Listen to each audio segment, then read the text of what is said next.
Hola a todos, ¿cómo están? Bienvenidos a un nuevo capítulo de Entre Nos aquí en TViNet, donde semana a semana les tenemos distintos invitados para hablar de actualidad, de contingencia y de todo lo que está pasando en nuestra región y por supuesto en Osorno. Hoy día tengo un gran invitado, él es Harry Jürgensen César, ex intendente de la región de los Lagos. ¿Cómo está, don Harry? Muy bien, muchas gracias, Camila, es un gusto estar con ustedes aquí en este programa. Un saludo especial a todos los televidentes de TViNet. Muchas gracias. Don Harry, bueno, hay muchos temas por hablar, pero a mí me gustaría partir desde atrás, desde su vida, desde su infancia. Usted, hijo de inmigrantes que llegaron a Chile y una mamá que, por lo que sé, fue bien sacrificada en su vida. Cuénteme un poco. Bueno, efectivamente es así. Mi madre nació en Suiza y de Suiza se vino a Argentina con su mamá. Ella tenía 3, 4 años. Y se instalan en Mendoza. Ya. Allá hace su vida mi madre, Francisca, y mi padre, que nace en Dinamarca, pero fue soldado alemán en la Primera Guerra Mundial. También después de la Primera Guerra Mundial, con 17 años, luchando en el frente francés. También queda afectado seguramente por la guerra, hace estudios en Alemania y también se viene a Argentina. ¿Por qué Argentina? Porque Argentina ofrecía a Europa un futuro maravilloso. Muchos sueños. Era un país sexta o séptima economía del mundo. Y se conocen en Mendoza y se casan en Mendoza. Ya, ahí empieza su vida entonces. Y se vienen a Chile a aceptar un trabajo ¿Ya? en una mueblería grande de propiedad de unos suizos. Se vienen a trabajar a Santiago de Chile. Y después se trasladan a Osorno, se instalan en Osorno. Y forman esta familia en Osorno con 5 hijos hombres. 2 habían nacido en Santiago, los otros nacen acá. Y fallece mi padre. Fallece mi padre cuando tenía 3 años. Mi hermano menor tenía 1, mi hermano que me sigue hacia arriba tenía 4 y medio. Así que mi madre tuvo que enfrentar su futuro sin bienes, sin sueldos, sin ingreso, sin red familiar, porque no la tenía. Ningún tipo de red de apoyo, salvo la iglesia. Y ahí mi mamá se pone a trabajar en puros trabajos informales. Por eso que yo hablo siempre del trabajador informal. En esos años, ella hizo su vida con trabajos informales, es decir, sin previsión social, sin ningún tipo de ayuda. Y mi madre se enferma de tifus en esos años. El tifus era la enfermedad que más muertes producía en el mundo. Y mi mamá queda hospitalizada 2 meses aquí en Osorno. 2 meses. Y los 5 hijos solitos. ¿Cuántos años tenía usted? De 3 para 4, mi hermano de 1 para 2, claro, inmediatamente casi después que se falleció mi padre. Así que ahí quedaron los hijos, bastante indefensos, en una pieza. Y ahí vinieron familias que dijeron, pucha, no puede ser, hay una guaguita ahí de 1 año y medio, y se la llevan a su casa para cuidarla.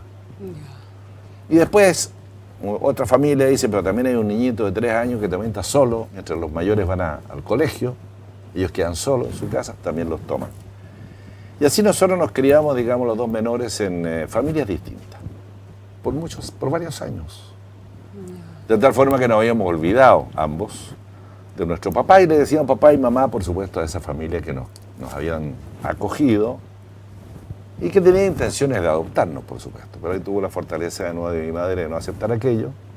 Y después los acoge de nuevo, los trae de nuevo a su seno. Y así empezamos a hacer la vida junto y familiar. Mi madre trabajando en el colegio alemán, a cargo de la cocina del internado. Eso nos permitía a nosotros también tener una beca para 3 de sus hijos. Y ahí empezamos a estudiar y empezamos a formarnos. Mi madre, Francisca, nos generó todo lo que son los valores y los principios del ser humano. Es decir, el sacrificio. Y donde uno notaba de chiquitito que el trabajo era todo. Sí. El trabajo era todo. Y usted empezó a trabajar chico también, muy joven. Bueno, yo me titulé a los 18 años como contador y empecé a trabajar a los 18 años en el diario La Prensa, por supuesto. Ya. Pero antes también trabajaba. Yo mientras estudiaba, trabajé en un taller fotográfico, trabajé en un taller eléctrico, trabajé en un emporio aquí, en Emporio Mata, en Osorno. ¿Y qué le tocaba hacer? Vender, atender la bodega y ayudarle a la señora que era dueña de vender. Y así también nosotros empezamos a a recibir algunos pesos para ayudarle a mi mamá. Pero eso no solo lo hacíamos nosotros, lo hacíamos todos los 5. Mis 2 hermanos mayores ya estaban trabajando, uno de obrero mecánico en Gildemeister, otro de junior en el Banco Osorno, el mayor. Y nosotros buscándonos siempre trabajo, especialmente en el verano. Y por eso que yo digo, el trabajo es fundamental para la realización del ser humano, de la persona. O sea, si uno le gusta trabajar y trabaja con cariño y entiende la importancia del trabajo, que no puede venir alguien a ayudarme desde el cielo con bonos para vivir, no, todo era trabajo conjunto. Y eso es lo que me marcó en la vida, porque yo empiezo a trabajar después formalmente a los 18 años en el diario La Prensa de Osorno, y ahí empiezo a hacer mi carrera dentro de la empresa privada. ¿Y cómo fue su desarrollo? ¿Entra a La Prensa y cómo viene después su trayectoria? La Prensa de Osorno era el diario de Osorno, y por supuesto muy conocido. Ya yo era el ayudante del contador, tenía un título, pero bueno, no servía mucho en ese minuto. Pero yo tenía aspiraciones, yo quería escalar, subir, usar mi título, mis estudios. Yo saqué una memoria con máxima distinción, hice un examen de grado con máxima distinción, porque esa otra cosa que teníamos también, pues nosotros sabíamos que desde el estudio nos generaba un mejor trabajo. Y teníamos que ser los primeros en los estudios. ¿Pero eran estudiosos porque les nacía o también era exigente Francisca? Mi mamá era muy exigente. ¿Sí? Y mis hermanos también, porque mi hermano mayor, Tomás, también él asumió como padre. Entonces él estaba trabajando en el banco, aportaba su sueldo por más de 10 o 15 años a su madre para que nosotros pudiésemos estudiar. Claro. Y eso lo sentíamos, o sea, mi hermano está ayudándome para que yo estudie. Claro. Mi otro hermano, el segundo, que después se fue a Bolivia, el que fue obrero mecánico acá, hizo su carrera en Bolivia y La Paz, le ayudó a mi hermano al tercero, quien logra estudiar, también estaba en el comercial de Valdivia conmigo, pero logra becarse y es ingeniero comercial de la Universidad de Chile, y logra continuar a la Universidad de Columbia, hace una maestría, y termina doctorado en la Universidad de Harvard. O sea, ese sí que estudió. Después me tocó a mí, yo también quería seguir los pasos de él.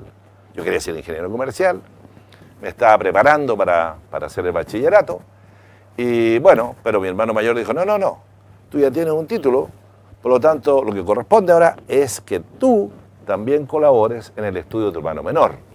Claro. Y por supuesto, eso es lo que hacen 5 hermanos, unidos como una mano, se unen cuando hay que unirse, se abrazan, se quieren, eso es lo que hemos logrado nosotros en nuestra familia. Y gracias a ese trabajo de la prensa, logré yo después trabajar también en la GAOSA, en la Sociedad Agrícola y Ganadera, la SAGO, logramos que mi hermano menor sea médico. Y ahí seguimos unidos por toda la vida, y realmente nuestra madre era nuestra autoridad, nuestra jefa de hogar, la adorábamos a nuestra madre nosotros. Fíjate que nuestra madre nos obligaba a hablar alemán. ¿Ya? Nosotros cuando le hablamos en castellano, mi mamá no nos contestaba, como que no habíamos hablado. A mis hijos le hace lo mismo mi mamá. No, sí. A mis hijos también, a todos nuestros hijos. No, como que no entendía el castellano. Gracias a eso, mis hijos hablan muy bien alemán, mis sobrinos hablan muy bien alemán. Ya no ocurrió con mis nietos, ellos ya no hablan el alemán. ¿No? Claro. ¿Pero usted habla bien alemán? Sí, porque tenía que hablar con mi mamá y porque lo aprendí en el colegio alemán. Claro. Entonces es bueno tener, aparte del castellano, el alemán y también el inglés, que es muy importante hoy en día, sí, para surgir en la vida. El inglés es fundamental. Don Harry, ¿cómo llega al mundo público? Tuvimos ahí, pasamos un poco por el privado, pero al público... Al mundo público llego porque, bueno, yo viví todo el periodo 70-73 y ahí empecé a conocer lo que es la política, joven, y me involucré un poco en la política en esos años. Pero después, más que nada, cuando me involucro y soy fundador de Renovación Nacional, sentí que nos ha ido bien en la vida a nosotros. Y como nos fue bien en la vida, ¿por qué no hacer un aporte público? ¿Por qué no meterse también en la política? ¿Por qué no colaborar con la experiencia y los conocimientos de uno? Mis hermanos no estaban de acuerdo, porque hermanos siempre me decían, no, política no, quédate donde está. Ninguno de ellos son políticos tampoco. pero a mí tenía el bichito. Por ahí conocí a don Sergio Onofre Jarpa, quien es mi mentor en la política. Por ahí me hice muy amigo de Andrés Alamán, estoy hablando de 30 y tantos años atrás. Y entonces ingreso a lo que es Renovación Nacional, me convierto en el presidente distrital, presidente regional, me convierto en miembro de la Comisión Política a nivel nacional, y ahí tomo todo el rumbo de la política, donde uno se juntaba y conocía gente como don Pancho Bulnes, Sanfuente, como don Pedro Ibáñez, como don William Taller, como Pedro Daza, el padre de la subsecretaria hoy día de Salud. Entonces uno va a una política que era muy distinta, y Sergio Onofre Jarpa, para mí un mentor, un hombre dedicado, entregado, no buscando beneficios desde la política, sino que tratando de aportarle a la política para tener una mejor convivencia y mejor desarrollo humano. Y eso es lo que me llevó a ser parlamentario. Ya. Y ahí estuve en el Parlamento durante 4 años. ¿Cómo fue su experiencia? Muy buena experiencia. Yo estuve los 4 años en la Comisión de Hacienda. Porque la mayoría de los parlamentarios son más bien humanistas, son abogados, son cientistas políticos, claro. Pero hay pocas personas que estén con los números, con la matemática, con la economía, ¿no? Entonces, bueno, en Renovación Nacional, ahí estuve yo en la Comisión de Hacienda. Y me sentía muy bien porque me sentía colaborando. Grandes problemas teníamos en ese minuto. Los bancos eran prácticamente propiedad del Estado, todos los bancos privados. Porque para que no quiebren, el Estado les tendió la mano y tuvimos que generar todas unas leyes para poder llevar a la normalidad todo lo que es la banca chilena, que es fundamental en el desarrollo económico. Ahí hay una experiencia extraordinaria, ahí trabajamos mucho. Y me fue bien, tal es así que incluso en las evaluaciones que se hacían en el Parlamento, yo siempre estaba entre los evaluados por los mismos pares, no evaluados por un tercero, por lo tanto por votación, donde votaban todos, siempre estuve yo entre los 6 primeros. Ya. O sea, uno recibía la votación de Jaime Esteves, de Jorge Chaulson, de Buenchumilla, en fin, de todos estos parlamentarios que también en ese tiempo uno le daba valor también al otro. No era que yo tenía solamente votos de Renovación Nacional, no. Claro. Yo también voté por Jaime Esteves, porque estimaba que Jaime Esteves, socialista, era un tremendo parlamentario. Yo también voté por Carlos Montes, hoy día es senador, porque también estimaba que era un gran aporte. En esos años no se enmarcaba un muro entre la oposición y los... No, había una convivencia y había un compromiso y había también más lealtad entre los propios parlamentarios. Sí. Entonces, imagínense, nosotros éramos minoría, éramos oposición, sin embargo yo estaba en el 6º lugar evaluado por todos. ¿Y a qué atribuye eso? ¿A ese 6º lugar? A que había un ambiente distinto, al trabajo, nuevamente al trabajo. Es decir, porque yo como parlamentario trabajaba 12 horas al día. Destinaba mucho a estudiar con el Instituto de Libertad, Instituto de Libertad de Desarrollo. Las leyes me ayudaban, tenía muchos asesores. Y estos asesores yo me tenía que sentar todos los lunes 4 horas a estudiar, 5 horas a estudiar lo que venía para la semana, para poder tener opinión y tener aportes a los proyectos de ley. Entonces, al trabajo, nuevamente al trabajo. Y dedicarme a estudiar y tener opinión, y siempre fundado, siempre con seriedad. Siempre, no sé, en esos tiempos las ofertas, el populismo no existía. Y era considerado el populismo como algo contrario a la política, contrario, porque uno empieza a sembrar expectativas ya en forma irresponsable. Entonces, eso no existía. Entonces, uno marcaba una política seria. Y como me sentí también, el partido me dijo, ¿sabe qué más? Ahora vas de candidato a senador por el sur. Ese fue un error, porque con un periodo de parlamento en la Cámara de Diputados, irse a senador es muy pronto. Ya. Bueno, ya ahí perdí, no gané. En mi distrito, por supuesto que tuve una votación muy buena en el 56, pero perdí en Puerto Montt, en Chiloé, me fue bastante bien, en Palena también, pero en Puerto Montt no me fue posible, digamos, hacer una campaña, y había mucha fuerza por los candidatos competitivos que yo tenía en aquel entonces. Yo participaba en todos los foros, en todos. Un foro, ahí estaba yo.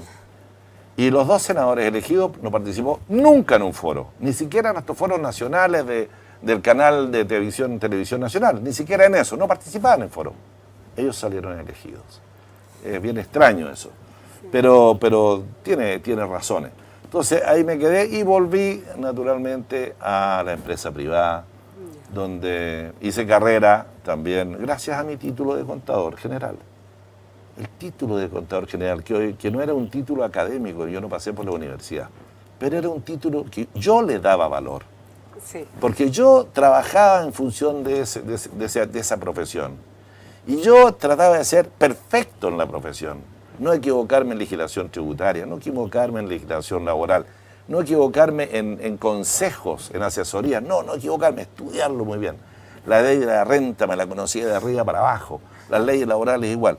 Y así hice carrera, y logré ser después gerente general de compañías, presidentes de otras, directores de otras, pero ese título. Don Harry, hoy día, bueno, yo sé que para usted el tema de la educación es súper importante, y hoy día yo siento que, no sé cómo lo verá usted en realidad, yo siento que Chile castiga un poco a quien no tiene título. Bueno, la administración pública.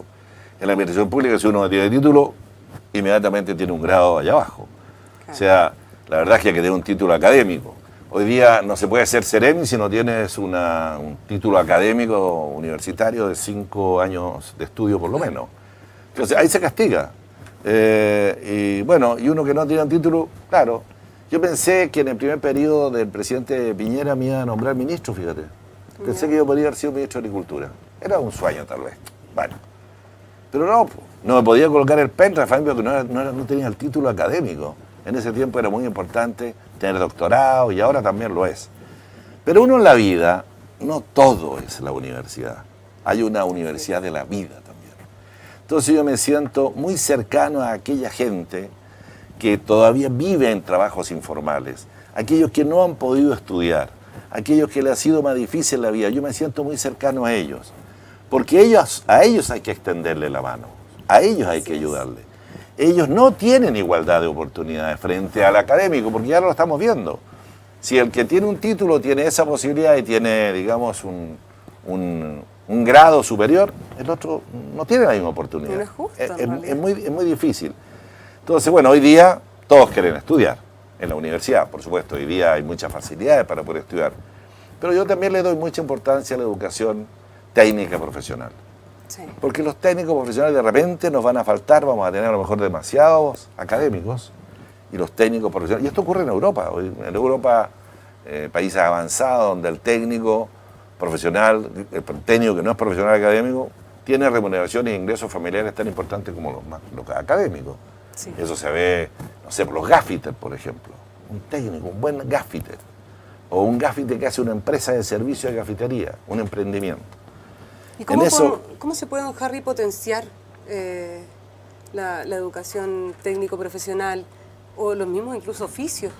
Bueno, en la vida no todo es trabajo dependiente, también es trabajo independiente. Y ahí, claro, hoy día felizmente los jóvenes, en una gran mayoría, yo leí una encuesta por ahí que más del 80% se declara en favor del emprendimiento individual, personal, independiente. Y eso es muy bueno. Cuando yo estudié contabilidad, yo fui a tocar las primeras puertas de trabajo al Servicio de Salud, al Servicio de Impuesto Interno, a la Corfo, porque estaba orientado, ahí tenía que pedir trabajo. No estaba orientado a abrir una oficina de contabilidad.